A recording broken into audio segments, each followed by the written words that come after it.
नमस्कार, मैं हूं प्रदीप कुमार। आप देख रहे हैं पॉलिटिकल आइडिया। पॉलिटिकल आइडिया के आज के इस अंक में आप सभी दर्शकों का बहुत बहुत स्वागत है। मित्रों, एक राजनीति शास्त्र का विद्यार्थी होने के नाते, एक राजनीतिक विश्लेषक होने के नाते आज जिस मुद्दे पर मैं बात करने जा रहा हूं वो मेरा विषय नहीं है, लेकिन चूंकि हमारे दर्शकों का यह अधिकार है कि समाज जीवन में, राजनीतिक जीवन में जो भी घटनाएं घटती आ रही है, उन घटनाओं और उन समाचारों के तह में जाकर उनके पास वो समाचार पहुंचाऊं और उस समाचार के पक्ष और विपक्ष की बातें, उसका विश्लेषण करके आपके समक्ष प्रस्तुत करना मैं अपना जिम्मेवारी मानता हूं। तो इसीलिए आज मैं बात कर रहा हूं राहुल गांधी की, और राहुल गांधी की बात के साथ साथ मैं बात कर रहा हूं एक ज्योतिषाचार्य की। जी, चूंकि आपको पता है कि हर साल नए वर्ष की शुरुआत में और पुराने वर्ष के खत्म होते वर्ष के दिनों में इस प्रकार के ज्योतिषाचार्यों की भविष्यवाणियां लगातार आती रहती है, और कई बार ये भविष्यवाणियां सही भी हुई है।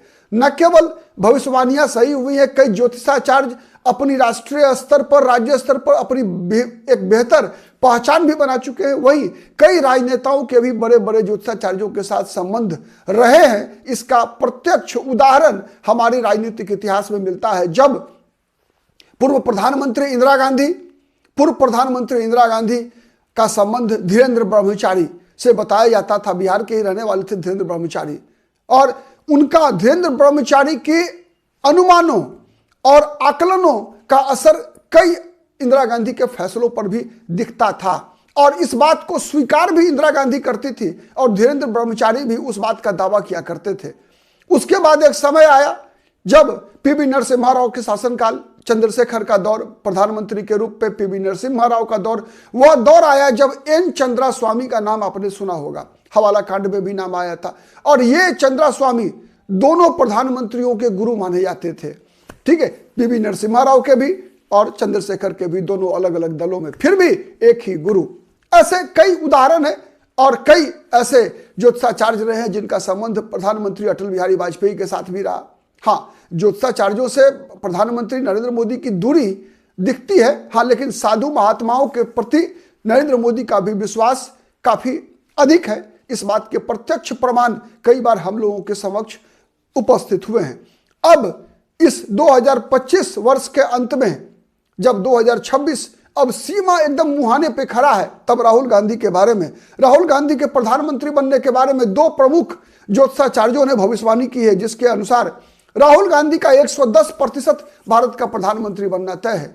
लेकिन राहुल गांधी का प्रधानमंत्री बनना तब संभव होगा जब राहुल गांधी का मुकाबला नरेंद्र मोदी के बजाय अमित शाह के साथ होगा। यह भविष्यवाणी जो है किया है मनीष अग्रवाल ने, ठीक है। मनीष अग्रवाल ने राहुल गांधी को लेकर काफी आत्मविश्वास से भरा भविष्यवाणी किया है। उन्होंने कहा कि राहुल गांधी का 110% भारत का प्रधानमंत्री बनना तय है। उनके पूरे योग मौजूद हैं उनके कुंडली में, ठीक है। मनीष अग्रवाल के मुताबिक राहुल गांधी प्रधानमंत्री तो निश्चित रूप से बनेंगे, यकीन के साथ 100 नहीं बल्कि 110% बनेंगे राहुल गांधी, ठीक है। ये बात मनीष अग्रवाल दावा कर रहे हैं, लेकिन अभी समय नहीं आया है, यह बात भी स्वीकार कर रहे हैं। उनका वैसे भी अभी तो 4 साल चुनाव में भी है, 2025 चल रहा है, 2029 में लोकसभा के चुनाव होने हैं, लेकिन इनका मानना है कि राहुल गांधी का समय 2036 में प्रधानमंत्री बनने का बन रहा है। अब ये एक बड़ी, मुझे लगता है कि यह समाचार जो है राहुल गांधी के समर्थकों के लिए एक निराशा भरा होगा, ठीक है। इसका मतलब क्या हुआ कि राहुल गांधी को 2029 और 2034 में इंतजार करना होगा। मनीष अग्रवाल के मुताबिक 2034 में जो सरकार बनेगी, उस सरकार के मुखिया होंगे अमित शाह, और वो सरकार गिर जाएगी और तब फिर राहुल गांधी प्रधानमंत्री बनेंगे। ऐसा दावा मनीष अग्रवाल का है कि 2034 में अमित शाह प्रधानमंत्री बनेंगे, लेकिन वो सरकार गिर जाएगी और उस सरकार के गिरने के बाद 2036 में राहुल गांधी प्रधानमंत्री बनेंगे।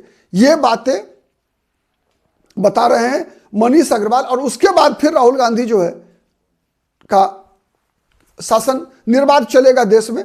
लेकिन इससे भी दिलचस्प बात जुड़ा हुआ यह है कि अभी से लेकर अगले 10 वर्षों तक अमित शाह की कुंडली बहुत ही प्रभावशाली है। अमित शाह की कुंडली बहुत ही प्रभावशाली है। इसका मतलब क्या है? इसका मतलब यह तो नहीं है कि 2029 में नरेंद्र मोदी के बदले अमित शाह ही प्रधानमंत्री बनेंगे, लेकिन यह बातें स्पष्ट नहीं कहा है मनीष अग्रवाल ने। मनीष अग्रवाल ने इस पर कोई बयान नहीं दिया है। उनका सीधा कहना है, राहुल गांधी को सेंटर में रखकर मनीष अग्रवाल ने यह बयान दिया है कि राहुल गांधी का मुकाबला अमित शाह से होगा प्रधानमंत्री पद की उम्मीदवारी के संबंध में, और 2036 में राहुल गांधी भारत के प्रधानमंत्री बनेंगे। यह दावा मनीष अग्रवाल कर रहे हैं और साथ ही कह रहे हैं कि अब से लेकर 10 वर्षों तक अमित शाह का सितारा बहुत बुलंद रहेगा। तो इसके संकेत क्या है? इसके संकेत तो एक ही निकल कर आते हैं कि 2029 का लोकसभा चुनाव एक बार फिर से भारतीय जनता पार्टी जीतने जा रही है, और 2034 का लोकसभा चुनाव फिर से बीजेपी जीतने जा रही है। 2 लगातार लोकसभा चुनाव बीजेपी जीतेगी। उसके बाद 34 में जो सरकार बनेगी बीजेपी की, उसमें अमित शाह प्रधानमंत्री होंगे। लेकिन अमित शाह 2034 में ही बनेंगे या उससे पहले बनेंगे, यह बात स्पष्ट नहीं कहा है मनीष अग्रवाल ने। इस बात के बारे में कोई चर्चा नहीं किया है अपनी भविष्यवाणी में मनीष अग्रवाल ने। उन्होंने कहा कि 2036 में अमित शाह से मुकाबला होगा और उस मुकाबले में राहुल गांधी की जीत होगी, और राहुल गांधी 2036 में भारत के प्रधानमंत्री बनेंगे। लेकिन तब तक 2036 तक अमित शाह का योग काफी, कुंडली में जो योग है अमित शाह का, वो काफी मजबूत है। बड़े बड़े काम करने वाले हैं अमित शाह। अब कौन से बड़े काम करने वाले हैं, इस पर कोई भी प्रकाश जो है मनीष अग्रवाल ने नहीं डाला है। ठीक है, केवल इतना कहा है कि सत्ता और राजनीति दोनों पर अमित शाह का दबदबा जो है बना हुआ रहेगा। दबदबा तो आज भी है, प्रधानमंत्री नरेंद्र मोदी है, लेकिन दबदबा तो अमित शाह का है, इस बात में कहीं कोई दो मत नहीं है। लेकिन अमित शाह का प्रभाव जो है जैसे ही कमजोर पड़ेगा, ये बात कर रहे हैं कि 2034 के बाद से धीरे धीरे अमित शाह का प्रभाव जो है कमजोर पड़ने लगेगा, और जब कमजोर पड़ने लगेगा अमित शाह का प्रभाव, तो फिर राहुल गांधी का सितारा उसी समय में बुलंद हो रहा है, और 2036 में 110% राहुल गांधी का प्रधानमंत्री बनना, ठीक है, तय है। और इसके पूरे योग जो है राहुल गांधी की कुंडली में है। फिर उन्होंने कहा है अंत में भी, वो जो उनका जो लिखित निकल कर आ रहा है, जो माने फलन जो है उसका आकलन का, उसके अनुसार 110% राहुल गांधी का भारत का प्रधानमंत्री बनना तय है। अब देखते हैं आप में से कितने दर्शकों का इन ज्योतिषाचार्यों के आकलन पर भरोसा है, कमेंट करके जरूर बताइएगा। ठीक है, जहां तक मेरा व्यक्तिगत सवाल है, मेरा मानना है, मेरे अनुसार